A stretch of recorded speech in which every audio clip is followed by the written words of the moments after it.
आप comment box में बताना क्या हनुमान जी के जन्म स्थान की जानकारी है आपको, कहाँ पे है। अगर नहीं है तो एक छोटी सी काम करना, इस वीडियो को दुनिया के कोने कोने में पहुंचाना, हर बच्चे तक पहुंचाना। जितने वीडियो पर लाइक होंगे उतने कमेंट में सीताराम लिखना, ताकि इसकी जानकारी लोगों तक पहुंच सके। यह जगह ऋषिमुख पर्वत अंजनेरी हिल महाराष्ट्र के नासिक जिले में है। बाकी मेरी तरफ से आपको सीताराम। ये मेरे सामने हनुमान जी का जन्म स्थान है और 1.5 महीने से लगा हुआ हूँ। जितना हो सकता है उतना कर रहा हूँ कि इस जगह को दुनिया के कोने कोने में पहुंचा सकूं। लेकिन पहुंचाएगा कौन, अकेले नहीं पहुंचा सकता मैं। आप लोगों के साथ की जरूरत पड़ेगी, आप लोगों के सहारे की जरूरत पड़ेगी। और मैं आपको बता देता हूँ कि हिंदुस्तान में, हिंदू धर्म में, धर्म पर जब आंच आती है तो लोग गर्दनें तक कटवा देते हैं। मैं तो आपसे आपकी गर्दन भी नहीं मांग रहा, मैं तो सिर्फ इतना मांग रहा हूँ कि इस वीडियो को कम से कम इतने लोगों में शेयर कर दीजिए कि हिंदुस्तान का हर बच्चा जान सके कि हनुमान जी का जन्म स्थान कहाँ पर है। ये कोई नॉर्मल जगह नहीं दिखा रहा हूँ मैं, हनुमान जी का जन्म स्थान दिखा रहा हूँ आपको। और यहाँ पे कई दिनों से मैं रुका हुआ हूँ। अंदर देखोगे तो अनेकों अंदर मूर्तियां हैं। कि मैं कौन हूँ, मैं 12 ज्योतिर्लिंग की यात्रा कर रहा हूँ और मेरी यात्रा में सहयोग करने के लिए वीडियो को शेयर जरूर करें। हर हर महादेव।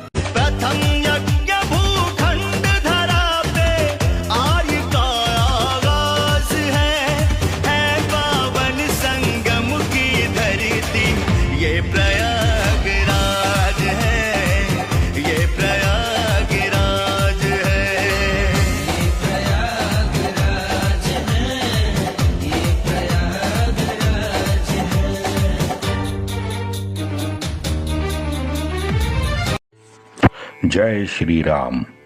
योगेश अनंत काले का सभी सुनने वालों को प्यार भरा नमस्कार। मित्रों, हमारे युवा श्रोताओं के लिए शुरुआत में फ्रेंच ईस्ट इंडिया कंपनी के बारे में थोड़ा सा मैं बताना चाहता हूँ। आवश्यक है, क्योंकि भले इन्होंने निजाम के दरबार में अपना प्रभाव जो था वो लगभग 7-8 साल तो बना के रखा था। मैं बता रहा हूँ, अभी अंग्रेज़ों ने अपने शातिर चालों से 1770 के आते आते फ्रेंचों को पूरे भारतवर्ष से राजकीय दृष्टया उखाड़ फेंक दिया था। और उन्होंने जो संधि की है, इसका जनक ये गोदेहू नया गवर्नर जनरल फ्रांस का था। ये मुझे तो लगता है पहले दिन से शायद अंग्रेज़ों से संधि चाहता था।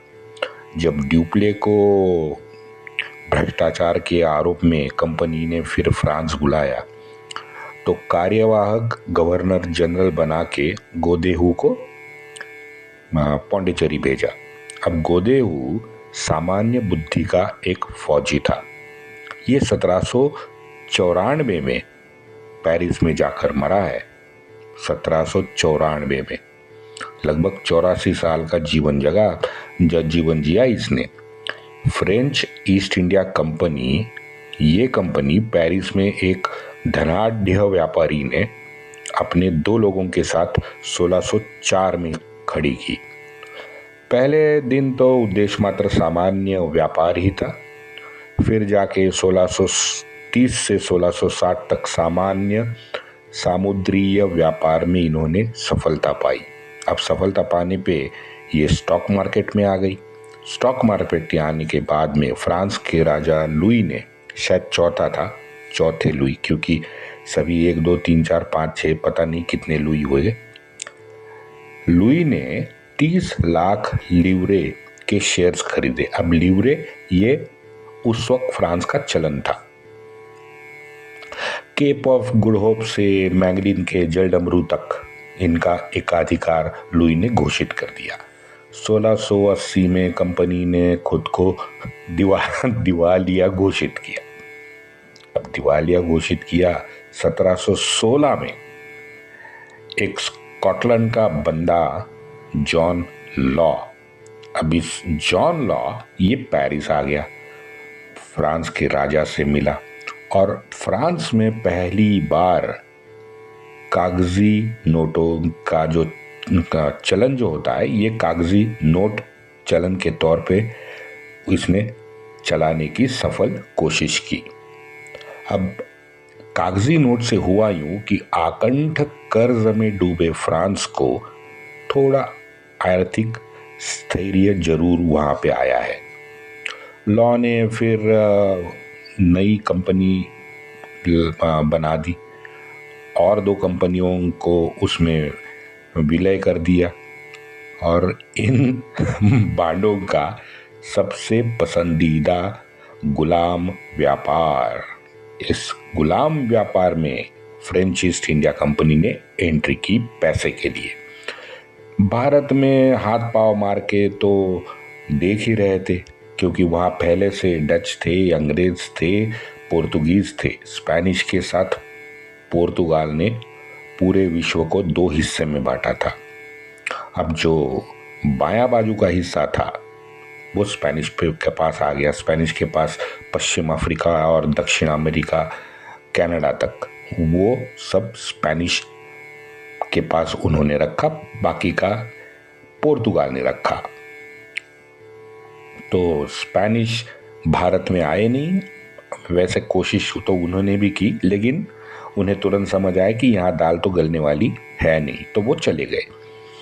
भारत में वैसे मैं बता दूं कि 1666 में ही इन फ्रेंचों ने ये वली भांड औरंग्या जो है ना, ये औरंग्या से शाही फरमान प्राप्त कर लिया था। लेकिन चालाक अंग्रेजों ने तो शाहजहां से ही पहले प्राप्त कर रखा था। 1683 आते आते फ्रेंचों को पद्दुचेरी में सुरक्षित स्थान मिला। लगातार 7 साल के युद्ध के बाद क्लाइव के अंग्रेजी सेना ने पटखनी फ्रेंचों को दी, तब जाके 1663 में इन्होंने संधि की है। 1769-70 आते आते भारत को इनको टाटा गुड बाय गया ये करना पड़ा। अब आते हैं विषय पे। ड्यूप्ले और बूसी इकट्ठा इन दोनों ने अकूट संपत्ति की थी और ये फ्रेंच वासियों को अब चुभने लगी थी। इसलिए कंपनी ने, जैसे मैंने अभी कहा, ड्यूप्ले को भारत से फ्रांस बुलाया। 2 अगस्त 1754 को गोदेहू कार्यवाहक गवर्नर जनरल बना के भारत भेजा गया। 14 अक्टूबर को ड्यूप्ले अपने स्वदेश लौटा और वहीं मरा। बूसी यहाँ पे अकेला पड़ा तो मछलीपट्टनम से भाग्यनगर चला गया, यानी हैदराबाद चला गया। अब हैदराबाद जाने के बाद देखता है तो माहौल तो पूरा बदल चुका था। पूरा जितने भी बूसी विरोधी अशराफ थे उनकी तादाद अब बढ़ चुकी थी। तो मौत के डर से जून 1754 में बूसी फिर मछलीपट्टनम पहुंचा। सलाबत ने बड़ी मिन्नतवारी की, रोकने की कोशिश की। दरअसल ड्यूप्ले ने ये जो नए आवंटित किए हुए प्रदेश थे ना सलाबत से, वहाँ तटीय आंध्र प्रदेश में जो पूरी फ्रेंचों की व्यवस्था थी वो विजय राम राजे नामक एक अत्यंत चालाक बुद्धिमान अधिकारियों के हाथ ड्यूप्ले ने सौंपी थी। जहां वसूली का जुल्म नहीं था, पुराने वतनदार जितने भी जमींदार थे वो क्षेत्र के, उनके अधिकार विजय राम राज ने कायम रखे। इसलिए वो विजय रामराज के विरुद्ध वो नहीं गए। विजय राज ने एक अच्छा काम क्या किया, उसने जबरदस्ती जब्ती का जो नियम पहले था वो नियम रद्द बदल किया। तो सामान्य जनता में परिणाम भी सुखद रहा। लगभग 5-6 महीने सारे तटीय आंध्र प्रदेश में कमाल की शांतता स्थापित हुई। अब इस निर्णय जो लिया था विजय रामराज ने, इसमें बूसी का सहभाग था, उसको नकारा नहीं जा सकता। तो इस 5-6 महीने में बूसी ने और ज्यादा पैसे की कमाई की, क्योंकि वो सारे पैसे फ्रांस भेजता था। तो फ्रांस के रिकॉर्ड ये बताते हैं कि बूसी के संपत्ति में ये साल में 54 में कई गुना ज्यादा वृद्धि हुई। दिसंबर 1754 में गोदेहू ने बूसी को फिर भाग्यनगर भेज दिया। अब गोदेहू भी बूसी से ज्यादा ड्यूप्ले से ज्यादा भ्रष्टाचारी निकला। यहाँ भाग्यनगर में सलाबत ने बूसी का बीपी, जैसे मैंने कहा, पहले ही बढ़ाया था, लेकिन अब और बढ़ाया क्योंकि सलाबत ने उसे अंग्रेजों के सामर्थ्य, अंग्रेजों की अनुशासित फौज का भरपूर गुण गाया और फ्रेंचों की कमियां भी बताने शुरू कर दी।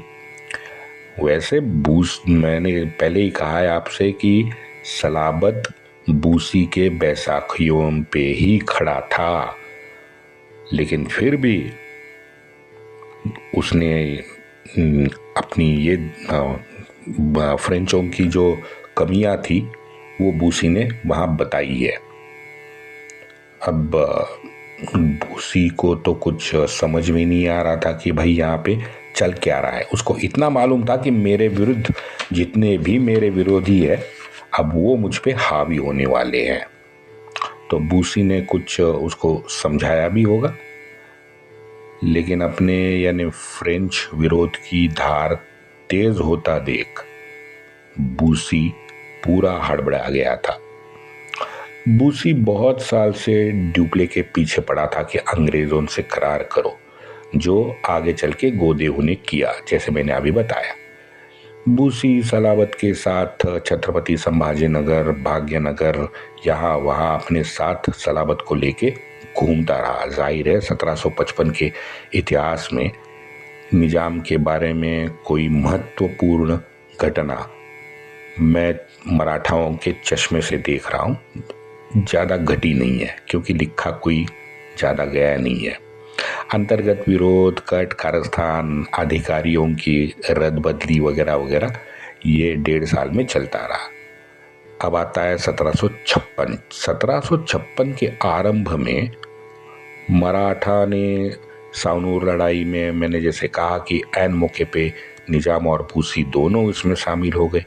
इसके बाद तुरंत सलाबत ने बूसी को निकाल दिया है, ये मैंने लास्ट एपिसोड में आपको बताया। 27 अप्रैल 1756 का नाना का पत्र है। नवाब की मदद हमें ज़रूर मिली, वो हमसे मिलने भी आए। आज जब उसने पत्र लिखा, शायद 27 अप्रैल को ही है, नवाब बड़े प्यार से हमसे बर्ताव करते हैं। ये नाना का पत्र है। अब सलाबत तो सबसे ही प्यार से बर्ताव करता था क्योंकि उसको तो बैसाखी चाहिए थी, अकेले में हिम्मत थी नहीं उसकी। यहाँ नाना ने आगे लिखा है कि शाह नवाज और मूसा बूसी नित्य मिलने आ रहे हैं।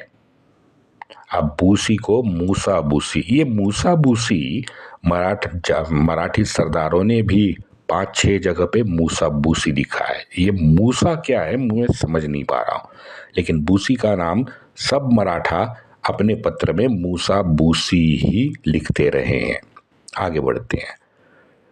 सलाबत अब नाना के पीछे बूसी को हकालने के तरीके पूछने लगा और नाना के पीछे पड़ गया। मैंने बताया था कि वसालत और निजाम अली, ये सलाबत के जो छोटे भाई थे, इन दोनों भाइयों को कैद मुक्त करके विजापुर और वराड़ का सलाबत ने सूबेदार बनाया था। ये मैंने आपको बताया था। 10वें के पत्र में वकील देवाजी पंत इसकी पुष्टि करता है ये सूबेदार बनाने की। फिरंगियास आज्ञा झाली की फुलचरीस निघून जाणे। फुलचरी यानी पद्दुचेरी, पौंडीचेरी। फिरंगी यानी फ्रेंच, अंग्रेज, पोर्तुगीज, सबको यहाँ पे फिरंगी ही बोला जाता था। देवाजी पंत लिखता है फिरंगी यास आज्ञा झाली की फुलचेरीस निघून जाणे। बूसी के बारे में बता रहा है ये। फिरंगा बूसी यानी फिरंगा मल्हार बाग के पास गया, वहां से 500 मावड़ा अपनी सुरक्षा के लिए अपने साथ लिए। नाना भी जैसे मैंने बताया पहले ही दिन से बूसी को डायरेक्ट नौकरी पे ही रखना चाहता था, लेकिन वहाँ पे कुछ बात बनी नहीं, तो आगे चल के फिर इब्राहिम खान पठान को गोलंदाज के तौर पे रखा और उससे तोपे विपे भी कुछ बनवाई। वो तो आगे की बात है। ये शायद इसलिए इतना नाना बूसी को स्नेह दिखा रहा था कि भाई आप मछलीपट्टनम जा रहे हो तो 500 मावड़े सुरक्षा व्यवस्था के लिए आप मेरे ले जाओ। लेकिन बूसी दूर था, वो समझ रहा था कि उसने ऑलरेडी क्या कर रखा है, क्योंकि पैसा भी बनाया था, सब जगह पे मुंह भी मार रहा था, नाना को पूछ रहा था, अंग्रेजों से संधि की कोशिश कर रहा था। तो बूसी दूर था। निजाम के वापसी के जितने भी परवाने लगते हैं ना, वो उसने अपने पास पहले से ही जमा कर रखे थे। तो इस तरह से बूसी अब 500 मराठा सुरक्षा रक्षक, 600 अपने खुद के फ्रेंच सैनिक और 2 तोपे, इतना सब साथ लेके बूसी भाग्यनगर से निकला है। सलाबत ने अपने डीएनए के अनुसार चंद्रसेन जाधव पुत्र रामचंद्र और राव रंभा निम्बाड़कर, इन दोनों को बूसी के पीछे लगाया। बूसी जैसे इन दोनों से मिला तो रास्ते में बूसी ने दोनों को अपने पक्ष में ले लिया। जाहिर है दोनों का विरोध छूमंतर हो गया। कोई विरोध इन दोनों ने बाद में नहीं किया। मछलीपट्टनम से जब अतिरिक्त फ्रेंच फौज अगस्त में पहुंची है तो बूसी को सुकून मिला। ब्रिटिश रिकॉर्ड में इसकी ये पूरी कहानी विस्तार से दर्ज है। नाना 1 सितंबर 1756 को लिखता है कि फिरंगी भाग्यनगर से 4 महल गए हैं। नवाब ने उनके पीछे फौज लगाई थी, फौज को कुछ काम नहीं आई, तो वो हमारे अब पीछे पड़ा है, मदद की आशा रखता है। नवाब ने इतनी जल्दबाजी नहीं करनी चाहिए थी। मई में बूसी जैसे भाग्यनगर से निकला मित्रों, शाहनवाज ने मद्रास के अंग्रेजी फौज से मांग कर डाली। ये मैंने लास्ट एपिसोड में आपको बताया था। पता नहीं क्लाइव भेज सकता था, क्यों नहीं भेजी, क्योंकि क्लाइव ने 2 महीने पहले विजयदुर्ग जीता था और अंग्रेज़ों का मोराल भी हाई था। तब क्लाइव ने मदद भेजनी चाहिए थी और वहीं फिर फ्रेंचों को वहीं उखाड़ देते वो 5 साल पहले पूर्व। लेकिन क्लाइव ने मदद नहीं भेजी, पता नहीं, उसके बारे में मैं नहीं कह सकता। तो खैर, बूसी को व्यक्तिशः मैं परास्त नहीं कर सकता, ये ब्रह्मज्ञान सलाबत को हो गया। तो फिर 13 नवंबर उसी साल वो लौट के फिर बूसी के पास आ गया, बूसी को फिर नौकरी पे रखा। ये है सलाबत का जीवन। हमेशा हमेशा ये कमजोर था, पूरा मानसिक तौर पे ये पूरा कमजोर आदमी था। क्योंकि ये तो हमने कई बार देखा है, शाह आलम को देखा, इसको देखा, इवन फर्रुख सियार को भी देखा। इन इस्लामी भांडों का कोई उनकी नीति नहीं रहती है, नियम नहीं रहता है, कोई अभिमान नहीं, आत्मसम्मान, कुछ नहीं। जर जोरू जमीन, सत्ता चाहिए, वर्चस्व बना रहना चाहिए, बस। उसके लिए वो अपनी माँ को भी भेज देते। मैं नहीं कह रहा हूँ, पाकिस्तान का एक मंत्री था, उसने उनके पार्लियामेंट में ये बात की है कि पाकिस्तानी पैसों के लिए अपनी माँ को भी बेच देते हैं। खैर, बूसी के कहने पे अब उसका जो पठान था मुजफ्फर, एक तो था इब्राहिम और एक तो था मुजफ्फर। तो ये मुजफ्फर फ्रेंचों के तोपों का गोलंदाज था, बूसी ने स्वयं प्रशिक्षित किया था। और मुजफ्फर पठान था, पराक्रमी भी था। अब कहाँ सुनी हो गई तो मुजफ्फर को उसने नौकरी से निकाल दिया। नाना को यही चाहिए था। नाना ने तुरंत उसे पुणे बुलाया, अपने पास रखा। तभी सदाशिवराव भाऊ का इसको प्रखर विरोध था कि इसको पुणे मत रखो, सातारा रखो। लेकिन खैर नाना ने रखा। तो 55-56 ये पूरे 2 साल बूसी के लिए मुझे लगता है बड़े कष्टप्राय साबित हुए। लेकिन राजनीति में, जैसे ने मैं बार बार बताया है कि उस वक्त की राजनीति में सिर्फ और सिर्फ अर्थकारण हावी था, क्योंकि पक्ष और विपक्ष दोनों के केंद्र में मात्र और मात्र अर्थकारण था। विचार, आदर्श, जीवन मूल्य उसका कोई स्थान नहीं था, मात्र अर्थकारण। देखते हैं आगे। वंदे मातरम।